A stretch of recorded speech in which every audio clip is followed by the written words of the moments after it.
Hey guys, Chad here, Hi-Fi Picker. Just a quick video on this Thursday afternoon talking about both kind of realistic expectations on your eBay sales, especially when they're at auction, when an item has a little bit of physical damage, and then also a cool story to tell about these speakers.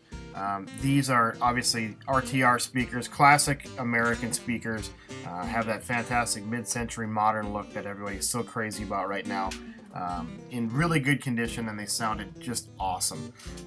Couple issues with them.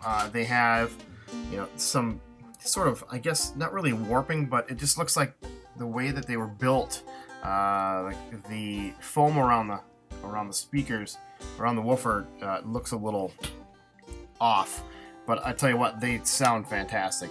And then the top of the cabinets had a water stain because someone had a plant sitting on it. So obviously you can see that right there.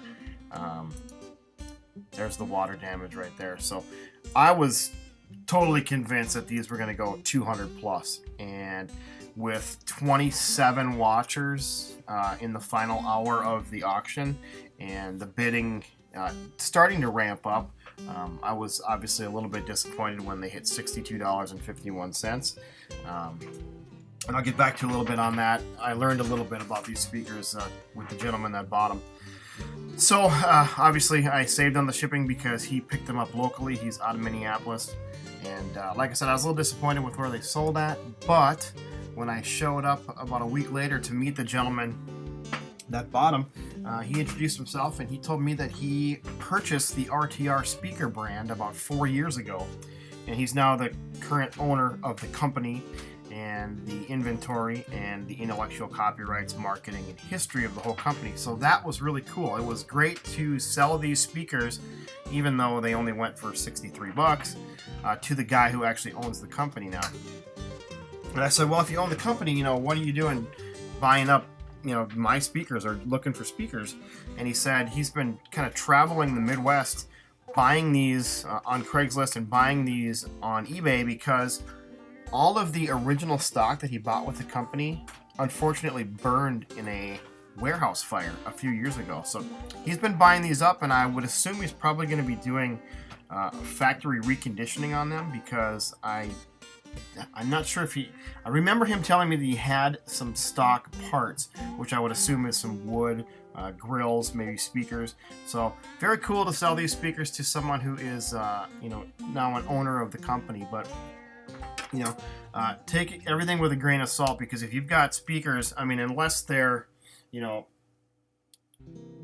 huge Martin and Logan or Clips or high-end speakers, with a little bit of water damage where it's not going to hurt it as much, this mid-level to lower-level demand stuff is probably going to, really be hurt by the fact that there was this water damage, and then, obviously there was the foam on the speakers is not, completely put on correctly. These were either a refoam, or I don't know much about RTR speakers. Maybe there was a quality control issue when they came out of the factory, but they sounded awesome. For a two-way speaker in a big cabinet, they really were killer.